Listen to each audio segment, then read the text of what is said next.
जिंदगी हमारे सुनसान भइल, जे दिल में रहल अनजान भइल। अब जिंदगी हमारे सुनसान भइल, जे दिल में रहल अनजान भइल। दिल भी हमारे मजबूर हो गइल, जे के जानत रही जनऊ से ज्यादा नजरिए से दूर हो गइल।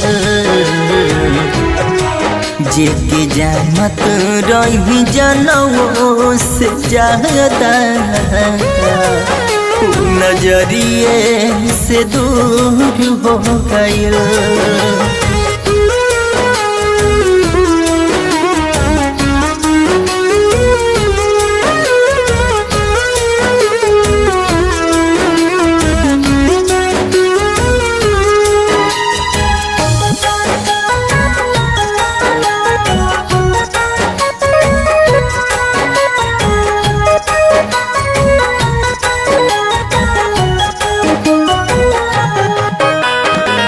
दागा हमसे कर गइल, दूसरा साथे चल गइल।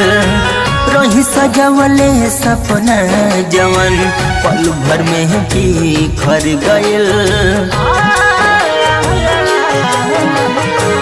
दागा हमसे कर गइल, दूसरा साथे चल गइल।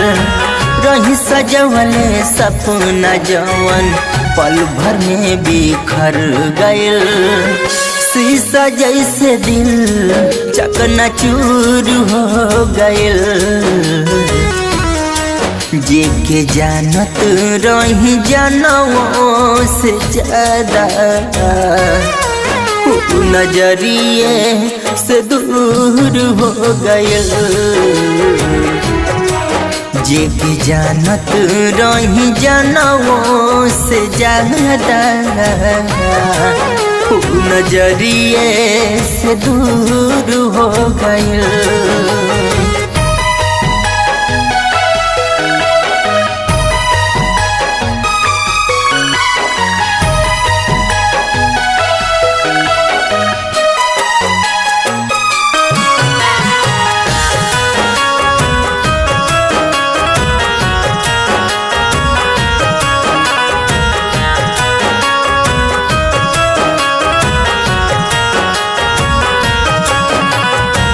जितना खुशी दिहलस हमके उतने गम दे गइल। कुछ न छोड़लस जिए खातिर सब कुछ ले गइल। जितना खुशी दिहलस हमके उतने गम दे गइल। कुछ न छोड़लस जिए खातिर सब कुछ ले गइल। आरजू चंचल सोनू का कसूर हो गइल। जे के जानत रही जनऊ से ज्यादा नजरिए से दूर हो गइल। जे के जानत रही जनऊ से ज्यादा